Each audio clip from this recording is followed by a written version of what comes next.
السميع العليم من الشيطان اللعين الرجيم.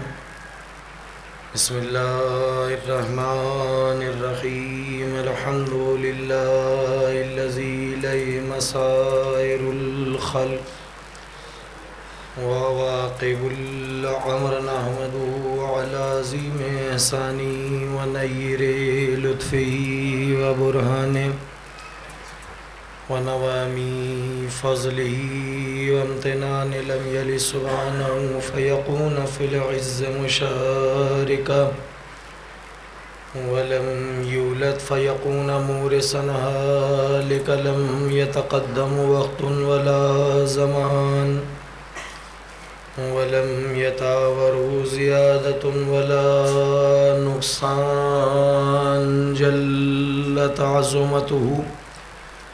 والصلاة والسلام على من بعثه بنور المزي والبرهان الجلي والمنهاج البادي والكتاب الهادي.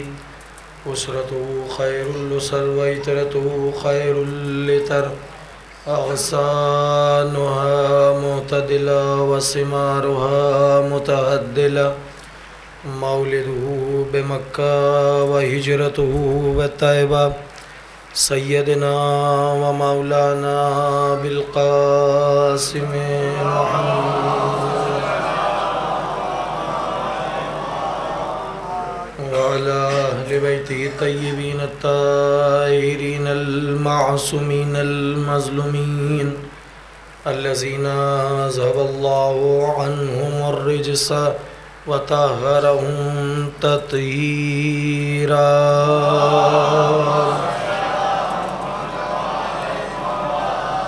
سيما بقية الله في الأرضين وحجة الله للعالمين، والحق الجديد والعلم الذي المولى يبين، والعدل المشتهر والمهدي المنتظر عجل الله تعالى، ولعنة الدائمة الباقية على أعدائهم ومنكر فضائلهم وغاصب حقوقهم أجمعين.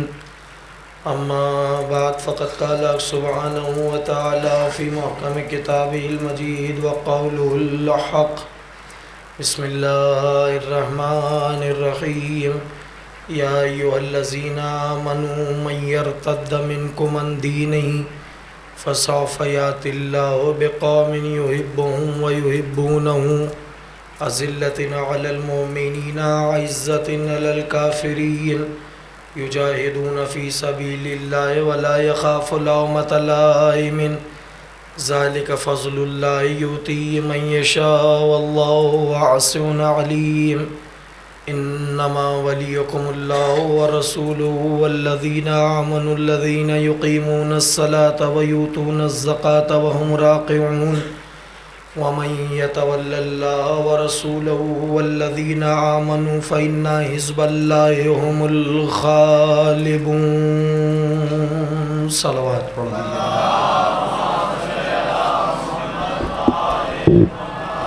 ایک مرتبہ بلند آواز سے صلوات پڑھ دیجیے.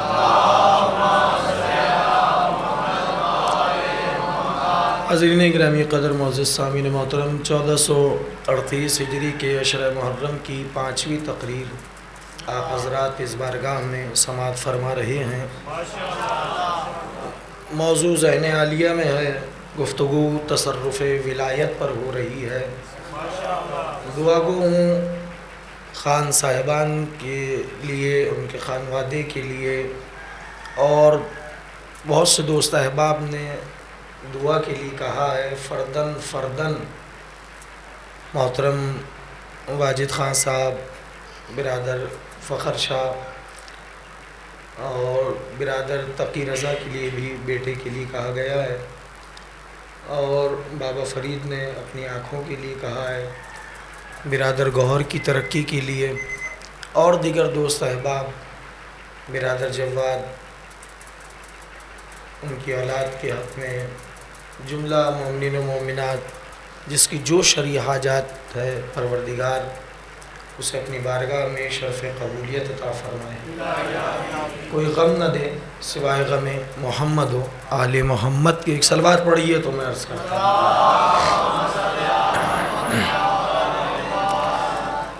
سورہ مبارکہ مائدہ قرآن مجید کا 5واں سورہ ہے اور اس کی مسلسل 3 آیات کی تلاوت کا شرف حاصل کیا ہے۔ اگر جملہ روک کے کہہ رہا ہوں، بشیر صاحب قبلہ محترم تشریف فرمائیں، آگے آ جائیے۔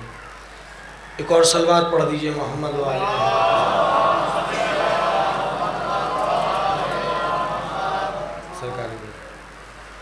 ایک صلوات اور پڑھیے محمد و آل محمد کی ذات کو۔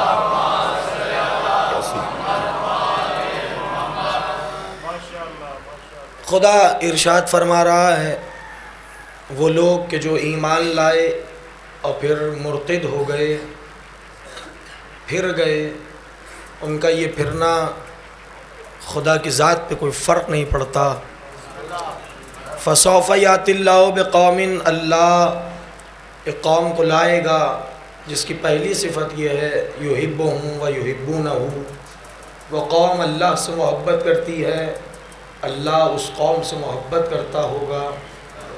أَذِلَّةٍ عَلَى الْمُؤْمِنِينَ عِزَّةٍ عَلَى الْكَافِرِينَ، مومنوں کے ساتھ منکسر المزاج ہیں، کافروں پہ زبردست ہیں۔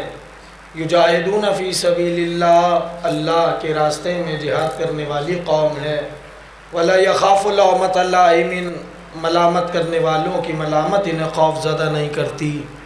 ذالک فضل اللہ یؤتی من یشاء، یہ اللہ کا فضل ہے، جسے چاہتا ہے عطا کر دیتا ہے۔ واللہ واسع علیم، اللہ وسعت والا بھی ہے، صاحب حکمت بھی ہے۔ پھر کہتا ہے انما ولیکم اللہ ورسولہ والذین آمنوا الذین یقیمون الصلاۃ ویؤتون الزکاۃ وہم راکعون، تمہارا ولی اللہ ہے، تمہارا ولی رسول ہے، تمہارا ولی وہ ہے جو نماز قائم کرتا ہے، حالت رکوع میں زکوٰۃ دیتا ہے۔ وَمَن يَتَوَلَّ اللَّهَ وَرَسُولَهُ وَالَّذِينَ آمَنُوا، اور جو لوگ ولی قرار دیتے ہیں اللہ کو، اس کے رسول کو، صاحبان ایمان کو، فَإِنَّ حِزْبَ اللَّهِ هُمُ الْغَالِبُونَ، یہی اللہ کا گروہ ہے جو غالب آنے والا ہے۔ گفتگو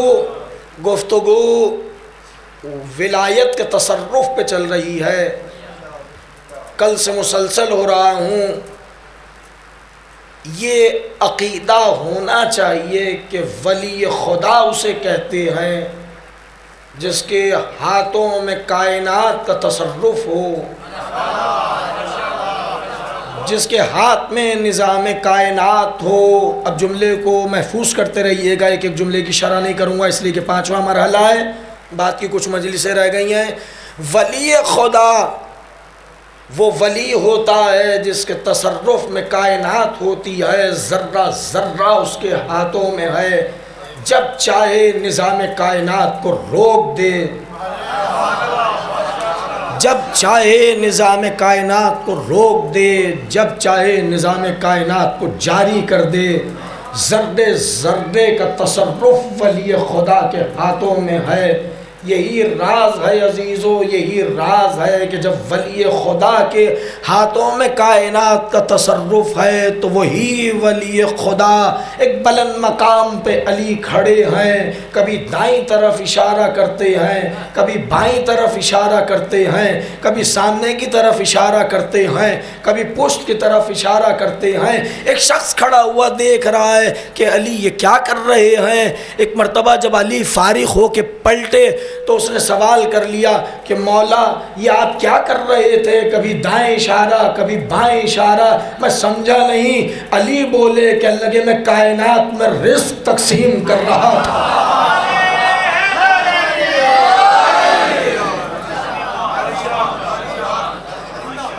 میں کائنات کو رزق دے رہا تھا، مشرق مغرب شمال جنوب کوئی ایسی سمت نہیں ہے جہاں علی کا دیا ہوا رزق پہنچا نہ ہو۔ جہاں علی کا دیا ہوا رزق پہنچانا ہو تمہیدی منزلوں سے گزر رہا ہوں محفوظ کیجئے گا۔ اس نے کہا یا علی سب کو پہنچ گیا،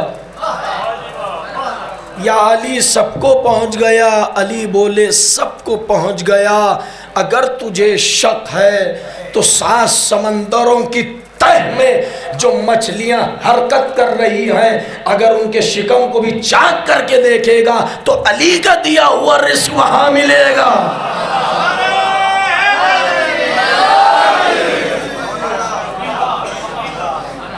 سب کو تقسیم کر چکے، کہاں سب کو دے دیا، سب کو دے دیا۔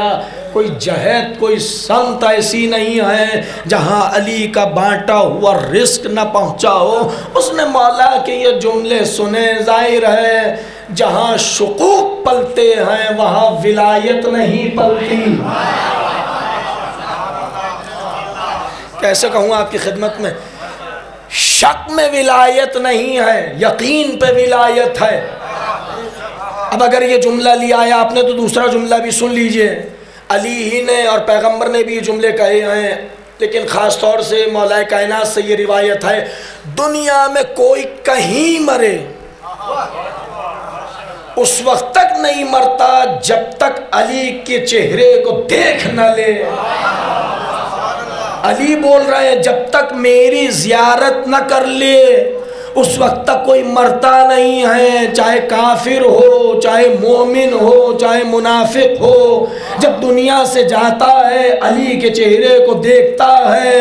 اب مولا کا جملہ ہے، اہل ولا بیٹھے ہوئے ہیں، میں ہدیہ کر رہا ہوں، علی بول رہے ہیں دیکھتے سب ہیں لیکن ذرا سا فرق ہے، کچھ لوگ مجھے دیکھنے کے لیے مرتے ہیں، کچھ مجھے دیکھ کے مر جاتے ہیں۔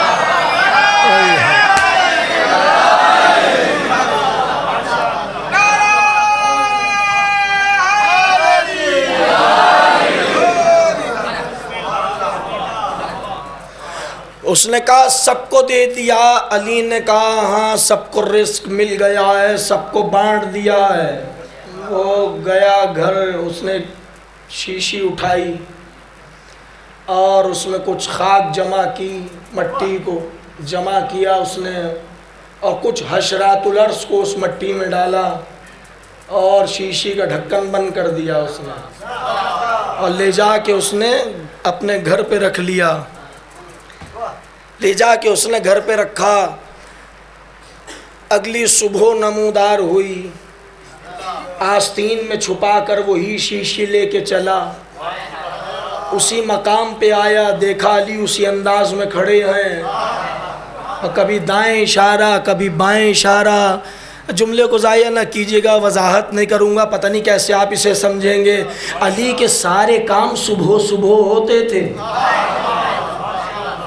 علی کے سارے کام صبح صبح ہوتے تھے، جملے کو ضائع نہ کیجیے گا، علی کے سارے کام صبح صبح ہوتے تھے۔ علی کا شام سے کیا واسطہ؟ علی کے سارے کام صبح صبح ہوتے تھے۔ ایک مرتبہ قریب ہوا علی کے، اسی انداز میں علی رزق بانٹ رہے ہیں۔ ایک مرتبہ رزق بانٹ کے جو پلٹے علی تو قریب آئے علی کے، کہا مولا سب کو رزق دے دیا؟ کہا ہاں سب کو دے دیا۔ کہا آپ کو اطمینان ہے کہ سب کو رزق مل گیا؟ علی نے کہا ہاں مجھے اطمینان ہے کہ سب تک رزق پہنچ گیا ہے۔ میں تجھے بتاؤں اس تک بھی پہنچ گیا ہے جسے تو چھپائے بیٹھا ہے۔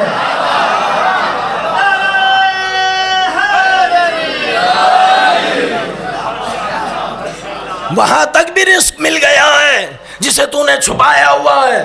اس نے آستین سے شیشی نکالی، کہا یا علی یہاں بھی رزق پہنچ گیا ہے۔ کہا اگر اطمینان نہیں ہے اور شک سے یقین میں آنا چاہتا ہے تو کھول کے دیکھ لے۔ اب جو کھول کے ہتھیلی پہ الٹی شیشی تو جتنے حشرات الارض تھے سب کے منہ میں رزق موجود تھا، سب کے منہ میں رزق موجود تھا۔ گھبرایا، پریشان ہوا، اس نے کہا یا علی یہ تو میں نے کل گھر میں چھپا کے رکھی تھی، آپ میرے گھر آئے نہیں ہیں۔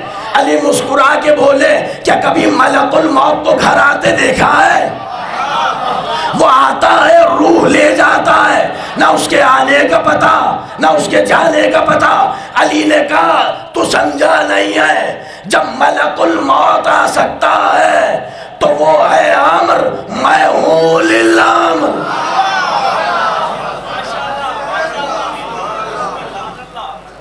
تمہیں عامر کی خبر نہیں ہے تو اولی الامر کی کیا خبر ہوگی؟ وہ آتا ہے عامر لینے کے لیے، اور آتا ہے اور آ کے چلا جاتا ہے، تمہیں خبر بھی نہیں ہوتی۔ کبھی دیکھا ہے ملک الموت کو کسی نے؟ وہ آیا، گھر میں روح لے کے چلا گیا، علی بولے وہ عامر ہے، ہم اولی الامر ہیں۔ وہ آتا بھی ہے تو ہماری اجازت ہی سے آتا ہے، وہ آتا بھی ہے تو ہماری اجازت سے آتا ہے۔ تو بس عزیزو، ولی خدا کے سلسلے میں یہ ہے کہ ولی خدا کے سلسلے میں یہ عقیدہ رکھو کہ کائنات کو ولی خدا جب چاہے زیر و زبر کر دے۔ اسی لیے نبی نے ایک حدیث کے لیے تمہید کی تھی، اسی لیے نبی نے ارشاد فرمایا تھا انا کالشمس و علی کالقمر، میری مثال سورج کی ہے، علی کی مثال چاند کی ہے۔ میں سورج ہوں اس امت کا، علی چاند ہے۔ یہ کیا کہہ رہے ہیں رسول کہ میں سورج، علی چاند؟ بتا رہے ہیں ہمارے تصرف ولایت کو سمجھو۔ اب میرے جملوں کو ضائع نہ کیجیے گا، ہمارے ولایت کے تصرف کو سمجھو۔ میں سورج ہوں، علی چاند ہے، دونوں کا تصرف سمجھو۔ میں ڈوبوں گا تو علی اپنے اشارے سے واپس پلٹا دیں گے، علی اپنے اشارے سے واپس پلٹا دیں گے۔ اور جب میں چاہوں گا تو اپنے تصرف کا اظہار ایسے کروں گا کہ چاند کے 2 ٹکڑے کر دوں گا۔ وہاں علی پلٹا رہے ہیں سورج کو، یہاں رسول چاند کے 2 ٹکڑے کر رہے ہیں۔ اس میں کیا حکمت ہے؟ دیکھیے اب جملہ آگے ہے تو سن لیجئے۔ کبھی کہا تھا میں نے اسی منبر سے، شق القمر کا واقعہ تاریخ میں بڑا مشہور ہے، لیکن رسول اللہ نے شق القمر یوں نہیں کیا۔ اب جو کہہ رہا ہوں بہت ذمہ داری سے کہہ رہا ہوں، اشارہ جو کیا قمر کے 2 ٹکڑے ہونے کا، وہ یوں نہیں کیا، یوں کیا ہے۔ اس میں کیا حکمت یوں کرنے کی؟ کہ جو اوپر کا حصہ ہے اسے شقیقہ کہتے ہیں، اس کا مطلب ہے شقیقہ ہے مؤنث، اور جو نیچے کا حصہ ہے اسے کہتے ہیں شقیق، یہ ہے مذکر۔ یوں سمجھ لیجئے تاکہ آسان ہو جائے۔ جو اوپر کا حصہ ہے وہ عورت ہے، جو نیچے کا حصہ ہے وہ مرد ہے، چاند ہے۔ لیکن تصرف ولایت ایسا ہے کہ جنس بدل رہا ہے،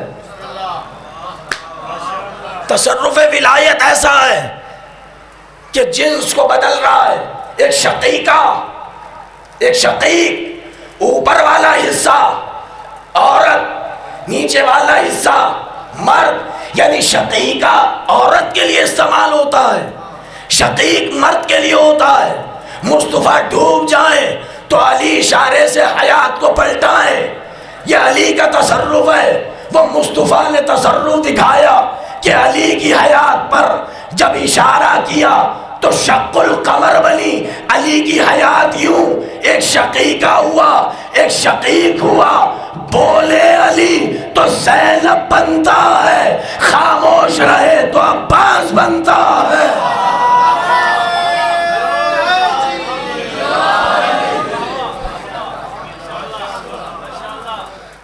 تو تصرف ولایت کے حصے کو سمجھے انسان کہ ولی خدا کے تصرف میں کل کائنات ہے۔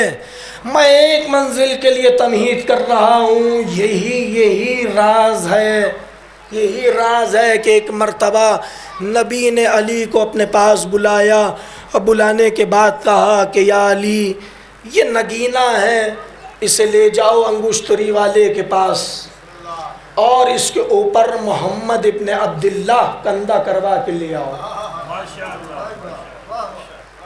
یہ نگینہ ہے، اسے لے جاؤ اور نگینے والے سے اس کے اوپر محمد ابن عبداللہ لکھوا لاؤ۔ علی گئے بازار، نگینے والے کو نگینہ دیا اور یہ جملے کہے کہ اس کے اوپر محمد ابن عبداللہ لکھ دو، محمد ابن عبداللہ لکھ دو۔ اس نے کہا یا علی کچھ دیر لگے گی۔ مولا نے کہا ٹھیک ہے، کچھ اور امور ہیں ہم وہ انجام دے لیتے ہیں، واپسی پر تم سے لے لیں گے۔ توجہ کیجیے گا، واپسی پر ہم تم سے لے لیں گے۔ علی چلے گئے، اپنے امور میں مصروف ہو گئے۔ جب فراغت پائی تو پلٹے علی، آئے نگینے والے کے پاس اور آ کر کہنے لگے لاؤ وہ نگینہ۔ اب علی بول رہے ہیں وہ نگینہ نہیں دیتا۔ علی کہہ رہے ہیں لاؤ وہ نگینہ دو جو ہم نے تمہیں دیا تھا۔ لکھ دیا محمد ابن عبداللہ۔ اس نے نہ چاہتے ہوئے بھی وہ نگینہ علی کو دیتے ہوئے یہ جملے کہے، کہنے لگا یا علی مجھ سے غلطی ہو گئی۔ کیا غلطی؟ کہ میں نے محمد ابن عبداللہ کی جگہ محمد الرسول اللہ لکھ دیا،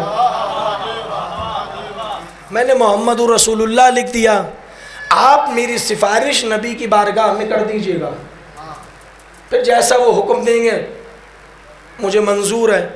علی نے وہ نگینہ لیا، پیغمبر کی بارگاہ میں آ گئے، آ کر کہا نگینے والے سے کچھ غلطی ہو گئی، محمد ابن عبداللہ کی جگہ محمد الرسول اللہ لکھ دیا۔ پیغمبر نے کوئی دھیان نہیں دیا۔ ایک مرتبہ کہا یا علی اسی نگینے کو طاقچے کے اوپر رکھ دو۔ علی طاقچے کے اوپر رکھ کر چلے گئے۔ تاریخ یہ کہتی ہے کہ نبی ساری رات عبادت میں مصروف رہے۔ جب عبادت سے فراغت پائی اور نماز فجر کی نماز سے فراغت پائی نبی نے، تو ایک مرتبہ طاقچے سے نگینے کو اٹھایا۔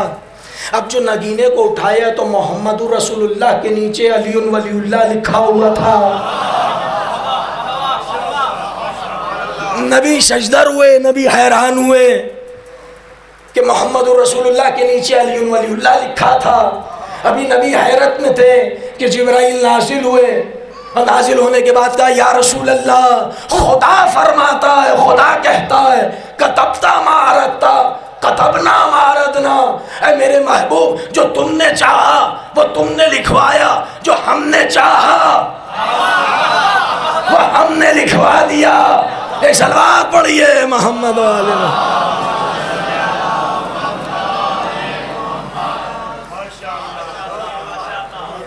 تو ولی خدا کی عظمتیں اور ولی خدا کی برکتیں،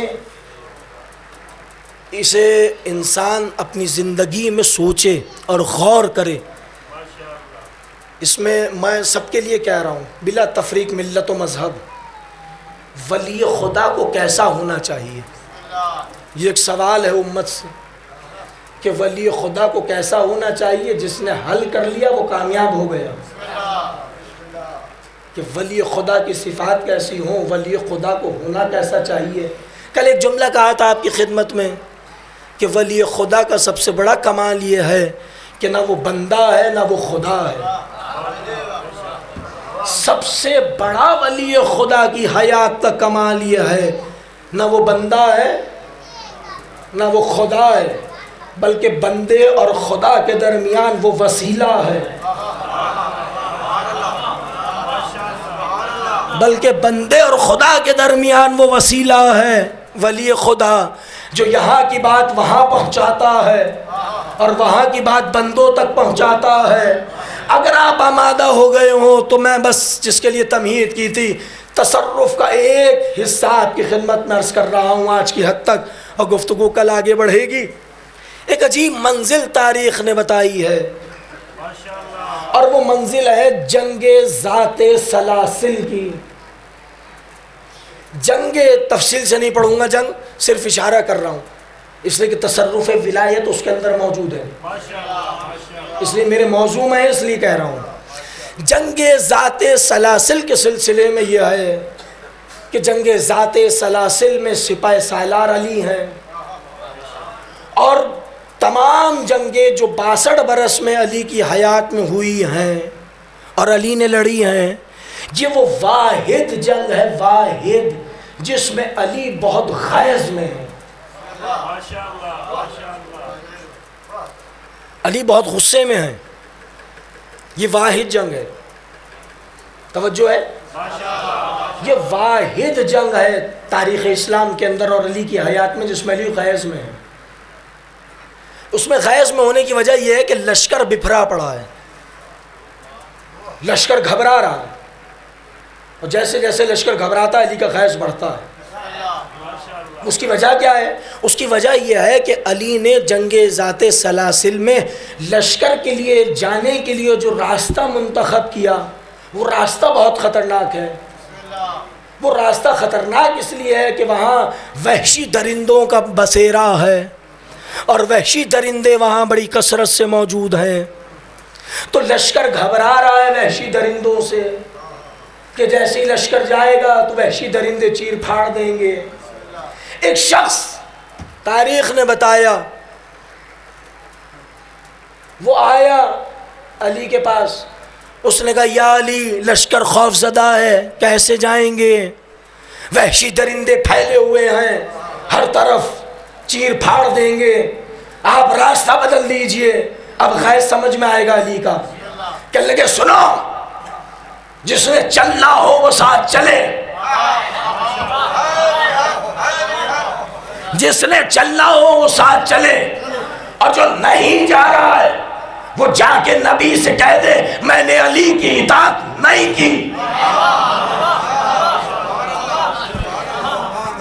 اتنی آسانی سے نہیں جاؤں گا، تیور علی کو سمجھیے کہ جسے جانا ہو وہ چلے، جسے نہیں جانا وہ نبی کے پاس جا کے کہہ دے میں نے علی کی اطاعت نہیں کی۔ ایک شخص ہے، ایک شخص جس کی وجہ سے پورا لشکر بکھرا ہوا ہے، اور وہ ہر ایک کے کان میں یہ کہہ رہا ہے کہ وحشی درندے ہیں، خوف ہے، وحشت ہے، چیر پھاڑ دیں گے، علی سے کہو راستہ بدل دیں۔ ایک شخص پورے لشکر کو بکھیرے ہوئے ہیں، اس لیے زور دے رہا ہوں آیت اتری آیت۔ ایک شخص بکھرا پڑا ہے پورے لشکر کی وجہ سے، ایک شخص نے پورے لشکر کو بکھیر دیا، علی سے کہو راستہ بدل دیں، علی سے کہو راستہ بدل دیں۔ اب جملے سنیے گا اس کے، کہنے لگا اگر علی اس راستے پر گئے تو وہ تو صحیح لوٹ آئیں گے،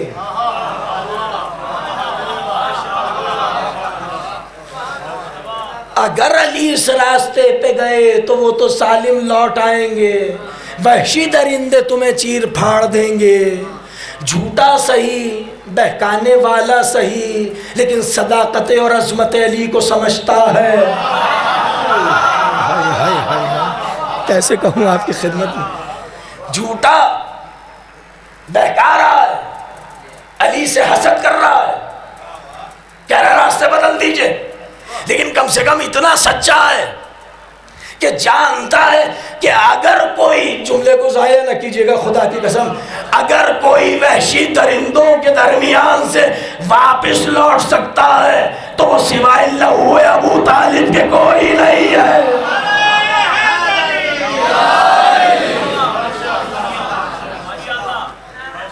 علی نے کہا چلنا ہے تو چلو۔ اب جو لشکر نے علی کے تیور دیکھے، سب پہ سناٹا چھا گیا۔ اب تاریخ کہتی ہے بڑے جلال سے علی کا گھوڑا بڑھا، ایک مرتبہ اس راہ پر علی کے گھوڑے کے قدم رکھنا تھے۔ توجہ کیجئے گا، تاریخ یہ کہتی ہے، تاریخ یہ کہتی ہے، اس لیے کہ قرآن بھی کہہ رہا ہے اتنا تیز گھوڑا علی کا دوڑا، اتنا تیز علی کا گھوڑا دوڑا اس راستے کے اوپر کہ بکھری ہوئی وحشی درندے سمٹنا شروع ہوئے، اور جس جس راہ سے علی کا گھوڑا گزرتا تھا ہر وحشی درندہ علی کے گھوڑے کے قدموں پہ آ کے سجدہ کرتا تھا، اور پھر واپس پلٹ جاتا تھا۔ گھوڑا بہت تیز دوڑا، بس عجیب بات یہ ہے کہ ولی خدا نے گھوڑے کو تیز دوڑایا تو خدا کو علی کی یاد اتنی پسند آئی کہ سورہ اتارنا پڑا، بسم اللہ الرحمن الرحیم، والعادیات ضبحا فالموریات قدحا فالموغرات صبحا فأثرن به نقعا فوسطن به جمعا ان الانسان لربہ لقنوط۔ ہمیں قسم ہے تیز دوڑنے والے گھوڑوں کی۔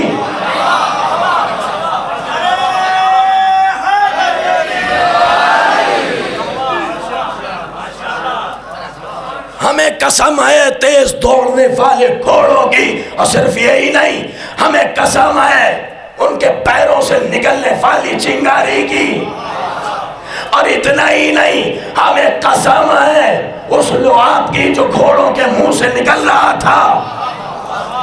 خدا کی قسم، اب میں راوی نہیں ہے بھائی، روایت نہیں ہے، تو میں تو سیدھی سیدھی آیتیں پڑھ رہا ہوں۔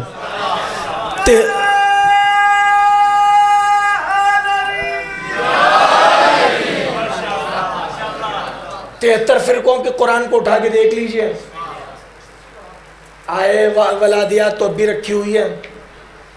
کیا کہہ رہا ہے قرآن؟ ولی خدا کے انداز کو اس انداز میں خدا پسند کر رہا ہے، کہتا ہے ہمیں قسم ہے تیز دوڑنے والے گھوڑوں کی، ہمیں قسم ہے ان کے پیروں سے نکلنے والی چنگاری کی، ہمیں قسم ہے اس لعاب کی جو گھوڑوں کے منہ سے نکل رہا تھا۔ ان الانسان لربہ لقنوط، لیکن ایک انسان ایسا تھا جس نے اپنے اللہ سے حسد کیا۔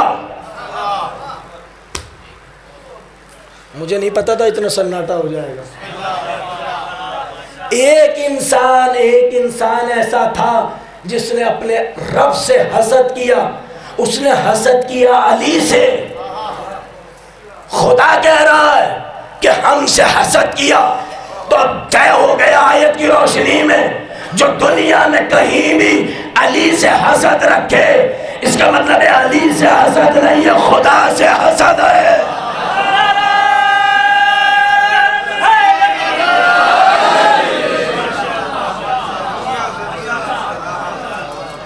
ہمیں قسم ہے تیز دوڑنے والے گھوڑوں کی، ہمیں قسم ہے ان کے پیروں سے نکلنے والی چنگاری کی، ہمیں قسم ہے اس رات کے جو گھوڑوں کے منہ سے نکل رہا تھا۔ بس ایک جملے کے لیے تمہید کی تھی، اما سمجھو ولی خدا کی عظمت کو، ولی خدا وہ ہوتا ہے اگر کسی گھوڑے پہ سوار ہو جائے تو خدا اس گھوڑے کی بھی اتنی عظمت بلند کر دیتا ہے کہ اس کے لیے آیتیں اتارتا ہے۔ تو پھر ولی خدا کی عظمت کہاں ہوگی؟ پھر ولی خدا کہاں ہوگا؟ تو ولی خدا کی عظمتیں تو بہت دور ہیں۔ جس گھوڑے پہ ولی سوار ہے اس کی عظمتوں کی قسم خدا کھا رہا ہے کہ وہ اتنا تیز چلا کہ ہمیں قسم کھانی پڑی، اس لیے کہ ولی خدا اس گھوڑے پہ سوار ہے۔ تو پھر خود ولی خدا کی عظمت کیسی ہوگی؟ بس عزیزو، آج تقریر یہاں رک رہی ہے اور کل سے مسلسل ہو جائیں گے۔ کل میں نے آپ کی خدمت میں مسلم کے یتیموں کا تذکرہ کیا۔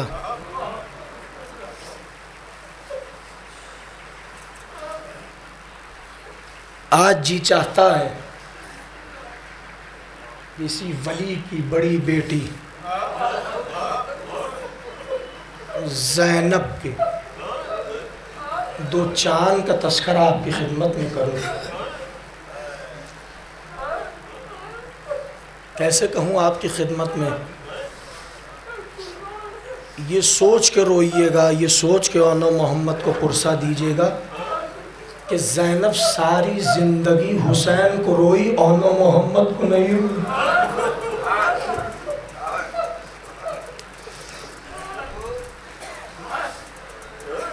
جب بھی زینب نے ماتم کیا، زہرا کے لال کو پرسہ دیا، کبھی آن محمد پہ نہیں روئی۔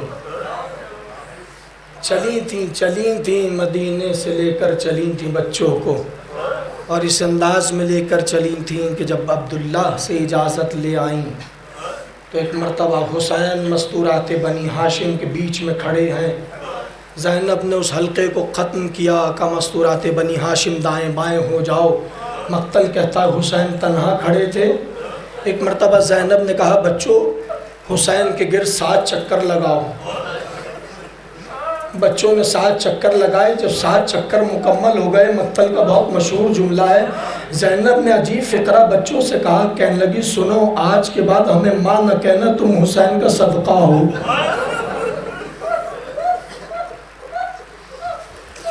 اجرکم اللہ، اجرکم اللہ۔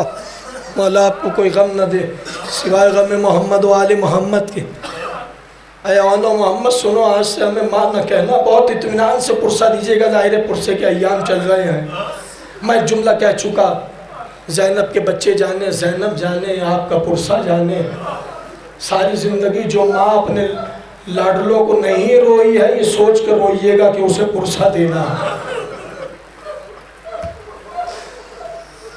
قافلہ مدینے سے نکلا، کربلا آیا، دن گزرتے رہے، تاریخ کہتی ہے شب عاشور آئی اور حسین ایک خیمے کو دیکھ رہے ہیں کہ ایک مرتبہ جب زینب کے خیمے کے قریب سے حسین کا گزر ہوا تو حسین کے چلتے ہوئے قدم رک گئے۔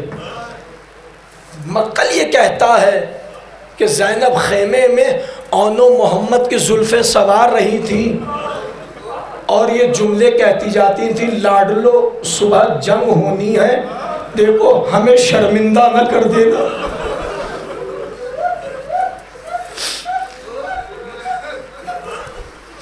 مولا آپ کی آوازوں پر رحمت نازل کرے، مولا آپ کو کوئی غم نہ دے سوائے غم محمد و آل محمد کے۔ دیکھو صبح جنگ ہونی ہے، ہمیں شرمندہ نہ کر دینا۔ رونے والوں بچوں نے پلٹ کے پتہ ماں کو کیا جواب دیا؟ کہنے لگے اماں صبح ہو لینے دے، پھر دیکھ ہم کیسی جنگ کرتے ہیں، اگر دادا اور نانا جعفر طیار اور علی مرتضیٰ کی یاد نہ دلا دے۔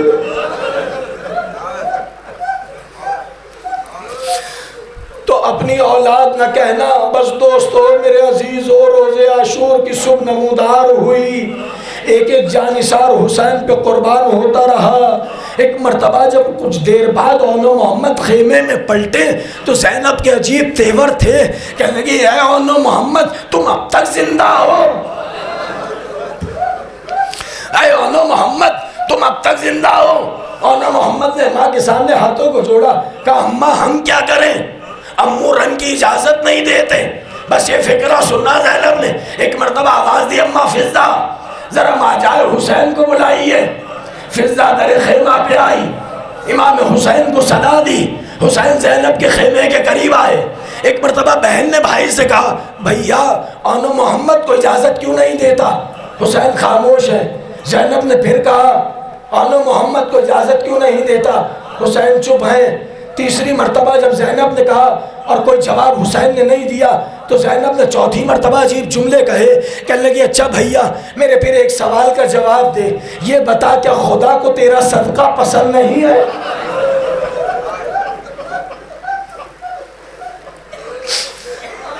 اجرکم اللہ، کیا خدا کو تیرا صدقہ پسند نہیں ہے؟ دوسرا فقرہ عجیب کہا زینب نے، کہنے لگی اچھا اگر اجازت نہیں دیتا تو نہ دے، زینب کے ایک سوال کا جواب دے دے۔ حسین نے کہا وہ کیا ہے؟ کہا اچھا اگر روز محشر اماں زہرا نے مجھ سے پوچھ لیا زینب یہ بتا تجھے حسین عزیز تھا یا آن و محمد؟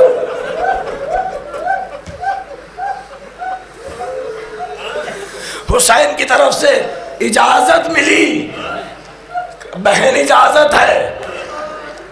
یہاں بہن نے، حسین کی بہن نے، آن و محمد کی ماں نے بچوں کو تیار کرنا شروع کیا۔ سر پہ امامہ رکھا گیا، بند کمر باندھا گیا، دوش پر ابا ڈالی گئی، ایک ایک بی بی آتی ہے واہ محمدہ واہ اونا کی صدائیں بلند کرتی ہے۔ ایک مرتبہ اسی حصار میں بچے خیمے سے باہر آئے۔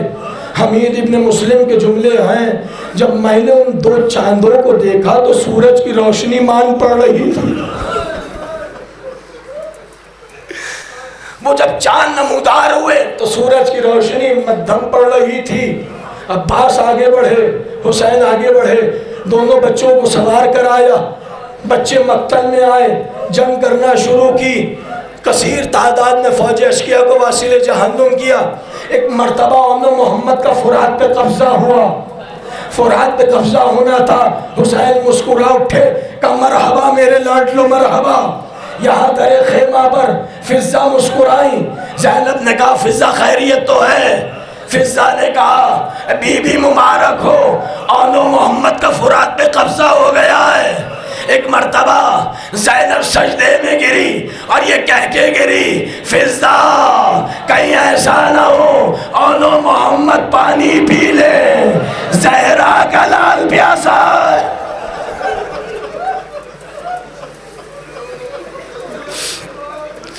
زہرا کا لال پیاسا ہے، کہیں ایسا نہ ہو اونو محمد پانی پی لے۔ لیکن بچے ماں کی وصیت کو جانتے تھے، پیاسے فرات سے واپس لوٹے، شاید کہا ہو اونو محمد نے اماں دیکھ لے فرات پہ قبضہ بھی ہے، پیاسے بھی ہیں، لیکن پانی اس لیے نہیں پیتے، زہرا کا لال پیاسا،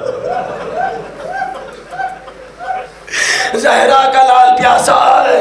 بس دوستو میرے عزیزوں رونے والوں، ایک منزل وہ آئی کہ بچے جنگ کرتے کرتے آن زین سے زمین پہ آئے، پھر محمد زین سے زمین پہ آئے، بچوں نے آواز دی یا امو ہو ادرکنا، یہاں سے عباس اور حسین نے گھوڑوں کو دوڑایا اور لاشوں پہ پہنچے، ایک کے لاشے کو عباس نے اٹھایا، دوسرے کے لاشے کو حسین نے اٹھایا، اور یہ جملے کہتے جاتے ہیں بچوں ہمیں معاف کر دینا آنے میں تاخیر ہو گئی،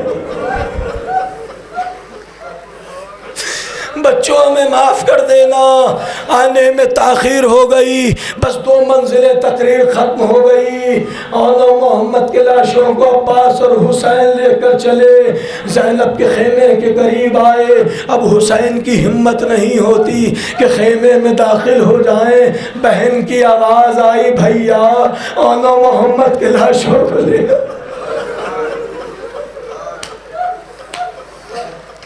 بھیا اونو محمد کے لاشوں کو لے آ۔ بس لاشیں خیمے میں گئے، مقتل کا جملہ ہے زینب نے دونوں لاشوں کے درمیان مسلح بچھایا، ایک ہاتھ ان کے لاشے پہ رکھا، دوسرا محمد کے لاشے پہ رکھا، پیشانی کو سجدہ الہی میں رکھ کے زینب نے کہا اللہم تقبل منا ھذا القربان، پروردگارا ہماری طرف سے اس قربانی کو اپنی بارگاہ میں قبول کر لے۔ رونے والوں مولا تمہیں کوئی غم نہ دے سوائے غم محمد آل محمد۔ اب وہ منزلیں آ گئیں، زینب اس منزل پر اونو محمد کو نہیں روئی۔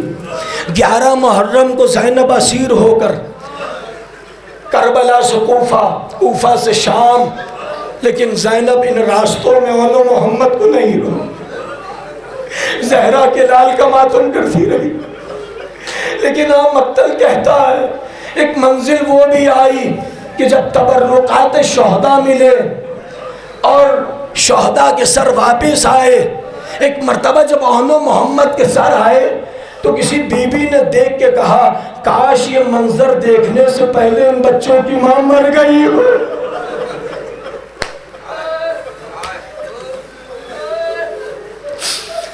زینب کہتی ہے بہن ایسا نہ کہے، ارے قیامت تو یہی ہے کہ زینب زندہ ہے، لیکن زینب کیا کرے، فاطمہ کے لال کا ماتم کرے یا اونو محمد کو روئے۔ بس تقریر ختم ہو گئی۔ آخری جملہ، جب زینب رہائی پا کر مدینے گئی ہے، 40 یا 41 روز تک بھائی کو پرسا دیا اور سید سجاد سے اجازت لے کے گھر پہنچی ہے، ہاں اونو محمد کے حجروں پہ تالے پڑے ہوئے ہیں، زینب صحن میں بیٹھ گئی، عبداللہ گھر میں داخل ہوئے، زینب کا سر جھکا ہوا ہے، عبداللہ پہچان نہیں سکے، کہتے ہیں مومنہ لٹا ہوا قافلہ آ گیا ہے۔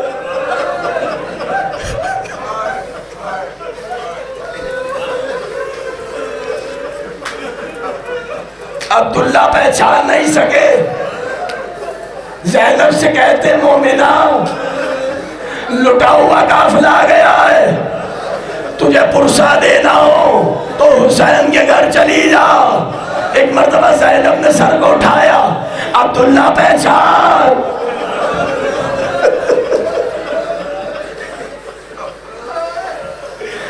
شاید اماں زہرا کی وہ وصیت یاد آئی ہو کہ جب سیدہ دربار میں گئی تھی اور جب پلٹی تھی تو زینب نہیں پہچان سکی،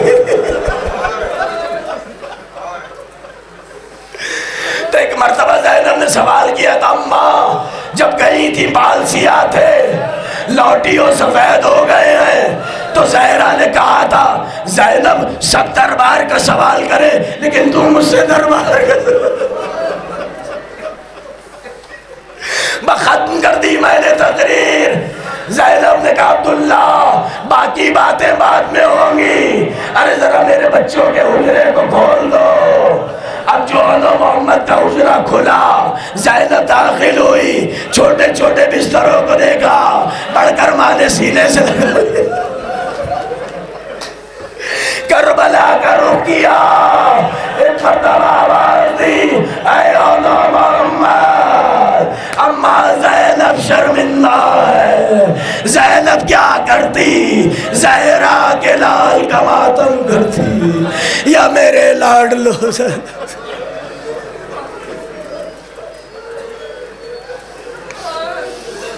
انا للہ و انا الیہ راجعون۔